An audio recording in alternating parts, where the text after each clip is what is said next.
Alam mo yung ganong sagot ni General Torre, may ano yan, may laman yan. Ulitin natin ha. Ulitin natin ha. O kung anong ayaw niya. Mm. Ang trabaho ng pulis ipatupad ang batas at hindi mag-interpret ng personal na opinion. Mm. Sa kasong to, Interpol, ICC, okay? Mali na naman ang proseso kasi ginawa ko na yun dati. Opo. Ginawa na natin dati yan. Ang Interpol ay hindi korte. Ito ay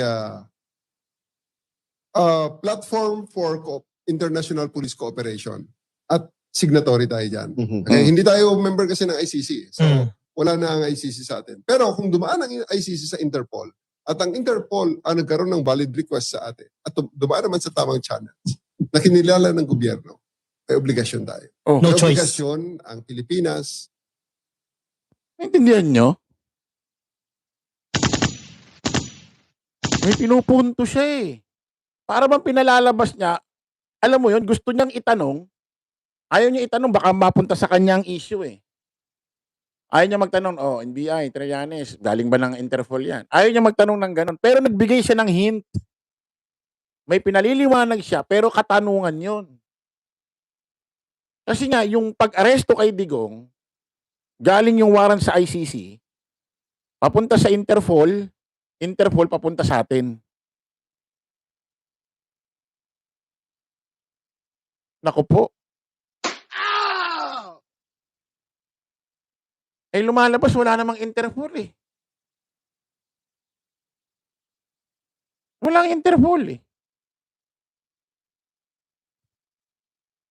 Medyo, may sabi ng isa wala nang jurisdiction sa atin ng ICC. Alam na ng lahat yan, wala nang jurisdiction ng ICC rito. Ayan na nga sinasabi na ni General Torre, wala nang jurisdiction ng ICC rito. Kaya lang nahuli si Digong noon, yung ICC nung naglabas ng warrant, ipinadaan sa Interpol. Interpol ang nagpunta rito. Ang nangyari, messenger yung Interpol nagpunta rito.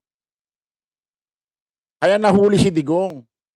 Ang nangyari dito kay Bato, hindi galing Interpol, direktang ICC, papunta rito. Eh wala nang jurisdiction sa atin eh. Eh ang tanong, bakit hindi ganun ang ginawa tulad kay Digong? Bakit hindi ganun ang ginawang way? Para walang problema.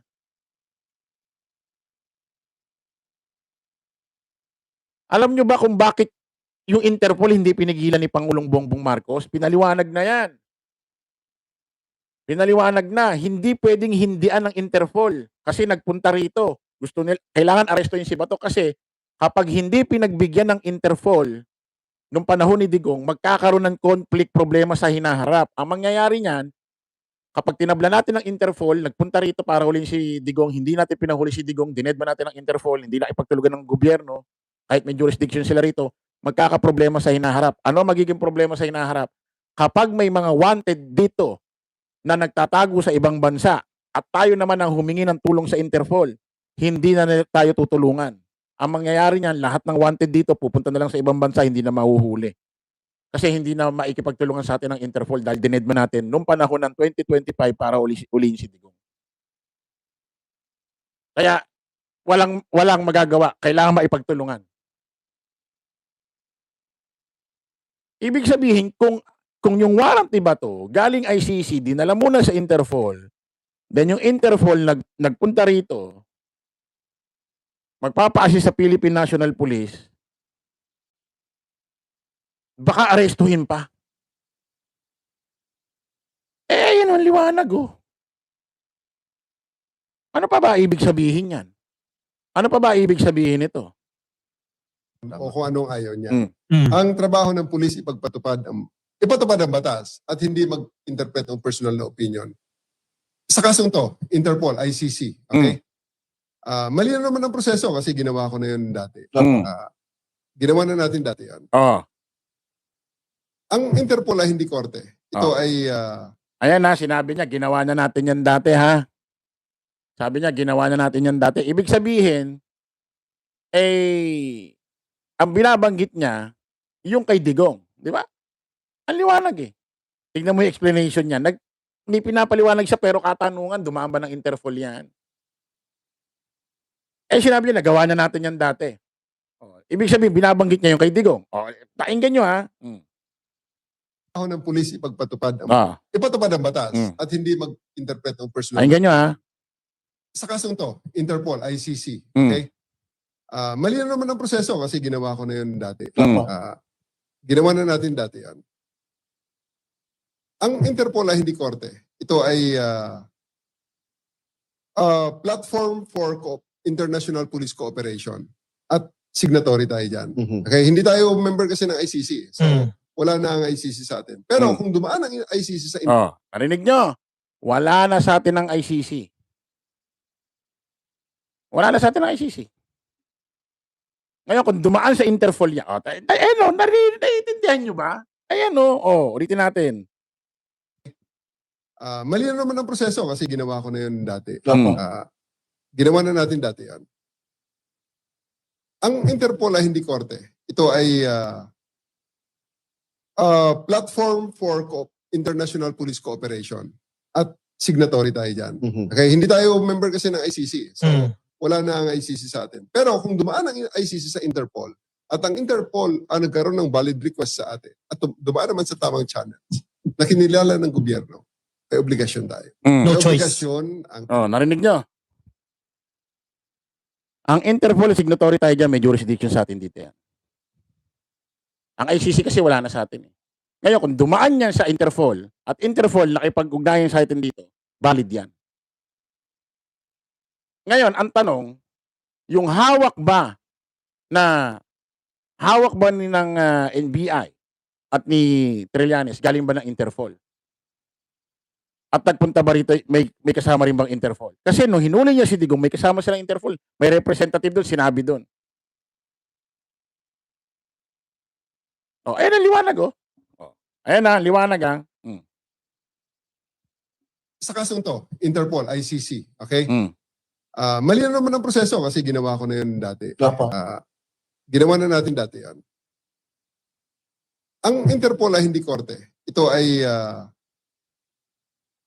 platform for international police cooperation at signatory tayo dyan. Okay, hindi tayo member kasi ng ICC. So, wala na ang ICC sa atin. Pero kung Narinig nyo ha? Narinig nyo ha? Wala na sa atin ng ICC. Wala ng jurisdiction sa atin ng ICC. Pero kung dumaan ng Interpol yan, at Interpol nakipag-ugnayan sa atin dito, humingi ng assistant, valid yan. Narinig nyo ha? Ulitin natin. o kung anong ayaw niya. Ang trabaho ng pulis ipatupad ang batas at hindi mag-interpret ng personal na opinion. Sa kasong to, Interpol, ICC, okay? Mali na naman ang proseso kasi ginawa ko na yun dati. Ginawa na natin dati yan. Ang Interpol ay hindi korte. Ito ay platform for international police cooperation at signatory tayo dyan.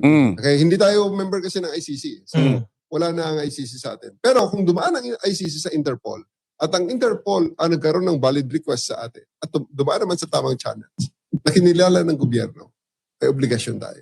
No may choice. obligasyon ang Pilipinas, Milos at panindigan at gawin ang kanyang obligasyon based doon sa pinirmahan niya sa tratado. So, marami nagsasabing ang unconstitutional. Narinig nyo? Ang liwanag Ang liwanag ICC, wala nang jurisdiction sa atin. Wala na tayo dyan. Ngayon, kung ang ICC naglabas ng warrant, dinala sa Interpol, at yung Interpol nagpunta sa atin, nakipag-ugnayan, humingi ng assistance, tapos humingi ng tulong, kailangan natin tugunan yan. Valid yan. Ngayon, ang tanong nga, ito tanong, yung warrant ba na hawak nga nila, dumaan nga ba ng Interpol? Yun lang ang tanong, dumaan ba ng Interpol? Sabi yung warrant na yun, secret warrant na yun, nung November 6 pa ng 2025. 2025 ba, lumabas? Tapos yung soft copy na kay Ombudsman Rimulya. Ang tanong, dumaan nga ba? Di ba? Simple-simple. Dumaan ba? Eh, parang hindi naman dumaan eh. Oh, utos daw ng tingnan mo, utos ng DOJ. Oh, yan ang sabi, utos daw ng DOJ. Ang tanong nga, dumaan ba ng Interpol? Eh, wala ngang Interpol eh. Walang Interpol. Doon sa paghuli kasi kung dumaan ng Interpol yan, pupunta yan dito. May representative. Hindi lang yung papel, pati Interpol. Eh, ang problema rito, by Interpol ba nung nangyayari kayo? Parang wala.